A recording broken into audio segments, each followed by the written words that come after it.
할렐루야. 오늘도 우리 주님이 함께 하시는 날입니다. 지난밤 잘 주무셨나요? 오늘 이 시간 6월 16일 수요일 새벽기도회를 시작하겠습니다. 오늘 우리가 묵상할 말씀은 잠언 24장 23절로 34절까지 기록된 말씀입니다. 다 같이 묵상하시겠습니다. 이는 너희의 시련이 인내를 만들어내는 줄 너희가 알미라.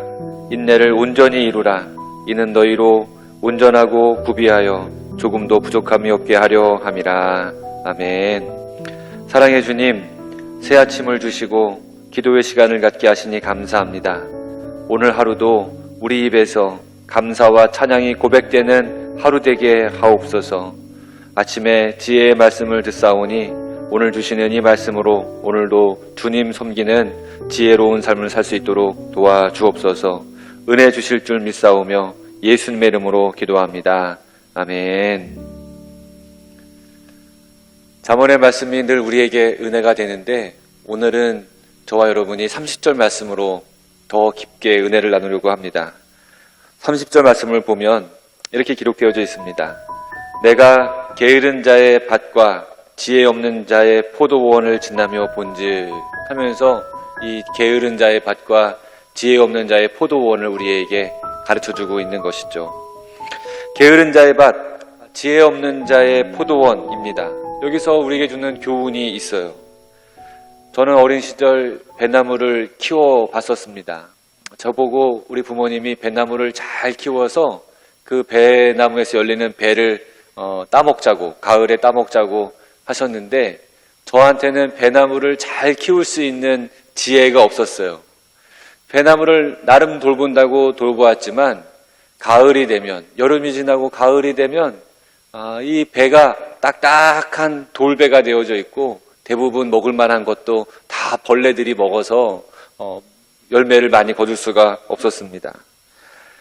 이 지혜 없는 자의 포도원 그리고 게으른 자의 밭이 상상이 되지 않습니까? 밭에는 작물보다 풀이 더 많을 거예요. 이 포도원은 자다 일어난 사람 머리처럼 막 가지들이 널브러져 있을 겁니다. 밭의 작물과 포도원의 열매, 별로 수확할 것이 없을 정도로 결과가 처참할 것이라 생각이 듭니다.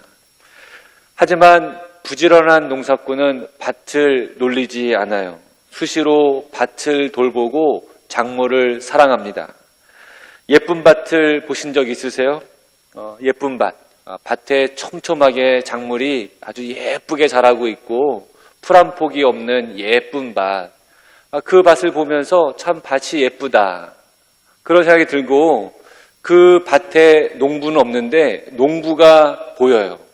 농부가 정성껏 밭을 돌봤던 그 부지런한 손길들이 느껴집니다. 자식 농사라고 들어보셨어요? 저희 아버님하고 제가 고등학교 시절에 같이 밥을 먹으러 식당에 갔는데 아버님 친구분이 그곳에 계신 거예요. 저희 아버지하고 저를 번갈아 가면서 보시더니 저희 아버지를 보시고 그 아저씨가 안씨 아들이야? 자식 농사 잘 졌네 이렇게 말씀하시더라고요. 우리가 자녀를 양육하고 잘 키우는 것을 자식 농사라고 말하죠. 다른 것은 몰라도 자식 농사 하나는 잘 지어야 되지 않겠습니까? 우리 신앙 농사는 어떻습니까? 여러분, 다른 것 말고 이 신앙 농사만큼은 우리가 잘 지어야 됩니다. 오늘 말씀은 농사에 대한 교훈으로 읽을 수 있지만 저는 여러분과 함께 신앙 농사에 대해서 이 말씀을 들으려고 합니다. 신앙은 농사 짓는 것과 같습니다. 신앙은 농사와 비슷해요.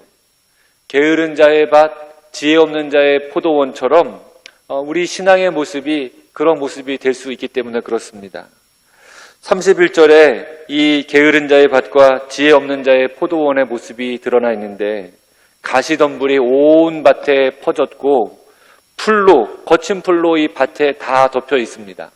그리고 돌담이 무너져 있습니다. 이 돌담은 사람이나 짐승이 침입하지 못하게 해서 이 작물을 지켜내는 것인데 이것들이 다 무너져 있는 거예요. 그러니 아무나 들어와서 밟아지는 거죠. 이 황폐한 밭에서는 아무것도 거둘 수 없습니다. 열매가 없어요. 심지어 들어간다고 해도 뱀 나올까봐 무서워서 못 들어가는 밭, 바로 지혜 없는 자의 밭, 지혜 없는 자의 포도원, 그리고 게으른 자의 밭입니다. 이렇게 밭을 가꾸는 사람의 모습, 이 게으른 자의 밭과 지혜 없는 자의 포도원을 가꾸는 사람의 모습이 그 다음 구절에 또 나와 있습니다. 좀 더 자자, 좀 더 졸자, 손을 모으고 좀 더 누워있자. 잠들어 있는 사람의 모습을 우리에게 보여주고 있습니다. 좀 더 자자, 좀 더 졸자, 좀 더 누워있자. 밭이 온전할 수가 없는 거죠. 신앙 농사도 마찬가지지 않겠습니까? 게으르면 안 됩니다. 지혜롭지 않으면 지혜가 없으면 안 돼요. 그러면 거둘 수 있는 열매가 없는 겁니다. 뱀 나올까봐 무서워서 손댈 수 없는, 들어갈 수 없는 밭이 될 수 있는 거죠. 우리 신앙의 모습이 그렇게 될 수가 있어요. 우리 신앙생활 할 때 우리가 부지런해야 되고 우리가 지혜가 있어야 됩니다. 농사가 중요한 이유가 있는데 바로 생존 때문이죠. 식량안보라는 말 들어보셨나요?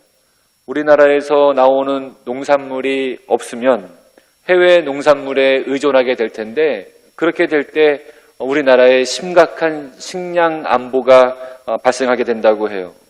유사시, 전쟁이나 자연재해와 같은 유사시에 식량을 해외에서 공급받아야 되는데 공급받을 수 없을 때 자급자족해야 되는데 우리나라에서 생산이 안 되면 우리나라가 위험해지는 것이죠. 농사를 잘 짓지 못하면 살아남을 수가 없습니다. 힘들어도 해야 되는 것이 농산일이에요. 햇볕이 쨍쨍 내리쬐도 농사를 지러 나가야 되죠. 밭에 호미를 가지고 나가야 돼요. 습하고 답답한 비닐하우스 안에서도 일을 해야 되고요. 허리가 끊어질 것 같아도 밭농사를 지어야 됩니다. 농사가 쉽지 않죠. 그렇다고 해서 포기하면 안 돼요. 비 오는 날도 나갑니다. 어린 시절 비 오는 날 저희 부모님이 자전거 사이에 삽을 딱 끼워놓고 논에 나가시던 모습이 선합니다. 때로는 밤에도 나가요. 우리 원도막에서 과수원 지키는 것들을 보지 않습니까? 밤에도 이 농사를 지켜내야 되는 것이죠. 이게 바로 부지런한 농부의 모습인데 우리 신앙의 이 농사도, 신앙 농사도 이렇게 부지런해야 됩니다. 무엇보다도 예수님은 우리를 구원하시는 일에 게으르거나 지혜 없이 하지 않으셨어요. 좀 더 자자, 좀 더 졸자, 좀 더 누워있자가 예수님 사역에 없었습니다. 마태복음 8장을 보면 예수님이 아주 부지런하게 우리를 구하는 일에 헌신하신 것을 보게 됩니다. 예수님이 산에서 내려오자마자 나병 환자들을 고쳐주시고 가버나움 백부장의 청을 들으셔서 그 하인을 또 고쳐주십니다. 여기서 끝이 아니에요. 시몬의 장모, 베드로 장모의 열병을 고쳐주시러 가셨다가 또 귀신 들린 많은 사람들을 회복시키시고 각색 병든 자들을 고쳐주십니다.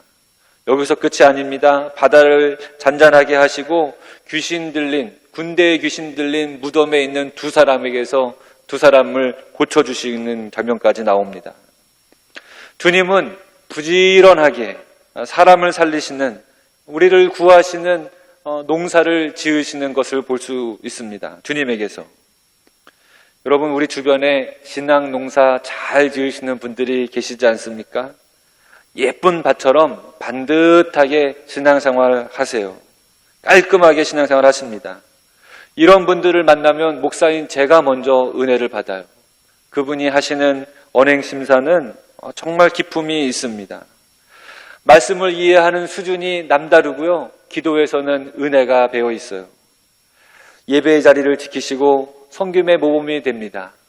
속회에서는 속회 식구들의 존경과 사랑을 받는 성도님, 늘 깨어 있으신 분이시죠. 이분이 한가롭게 좀 더 졸자, 좀 더 자자, 손을 모으고 누워있자 이런 분 아니세요.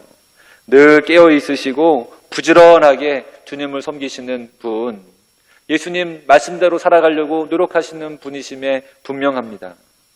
떠오르는 분 계시지 않습니까?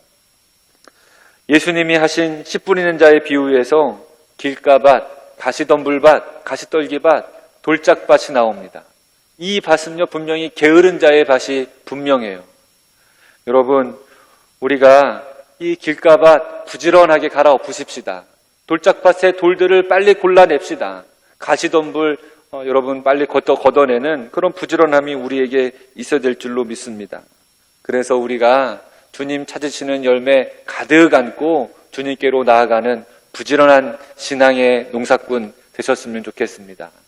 오늘 우리 가운데 있는 게으름이 무엇인지, 지혜의 없음이 무엇인지 오늘 아침에 기도하시면서 주님께 묻고 그 게으름, 부지런함으로 바꾸시고 지혜의 없음, 지혜의 있음으로 여러분 생활하시기를 주님의 이름으로 축원합니다. 우리 기도하시겠습니다. 사랑의 주님, 우리가 주님처럼 부지런한 삶을 살기 원합니다. 부지런한 신앙인이 되기 원합니다. 우리가 신앙의 밭을 가꾸는 일에서 좀 더 자자, 좀 더 누워있자 하는 그런 마음 없게 하시고 벗어버리게 하시고 깨어나서 또 시작하고 일어나서 주님 하시는 아름다운 삶을, 부지런한 삶을 살 수 있도록 우리도 할 수 있도록 인도하여 주시옵소서. 오늘 이 하루도 주님께서 힘주시고 도와주실 줄 믿사오며 우리를 사랑하시는 예수님의 이름으로 기도합니다. 아멘. 여러분 오늘도 말씀 속으로 들어가시기를 바랍니다. 이것도 지혜로운 자들의 말씀이라. 재판할 때에 낯을 보아주는 것이 옳지 못하니라. 악인에게 내가 옳다 하는 자는 백성에게 저주를 받을 것이요 국민에게 미움을 받으려니와 오직 그를 견책하는 자는 기쁨을 얻을 것이요 또 좋은 복을 받으리라. 적당한 말로 대답함은 입맞춤과 같으니라. 내 일을 밖에서 다스리며 너를 위하여 밭에서 준비하고 그 후에 내 집을 세울지니라. 너는 까닭 없이 내 이웃을 쳐서 증인이 되지 말며 내 입술로 속이지 말지니라. 너는 그가 내게 행함같이 나도 그에게 행하여 그가 행한 대로 그 사람에게 갚겠다 말하지 말지니라. 내가 게으른 자의 밭과 지혜 없는 자의 포도원을 지나며 본즉 가시덤불이 그 전부에 퍼졌으며 그 지면이 거친 풀로 덮였고 돌담이 무너져 있기로 내가 보고 생각이 깊었고 내가 보고 훈계를 받았노라. 내가 좀 더 자자, 좀 더 졸자, 손을 모으고 좀 더 누워있자 하니 내 빈궁이 강도같이 오며 내 곤핍이 군사같이 이르리라.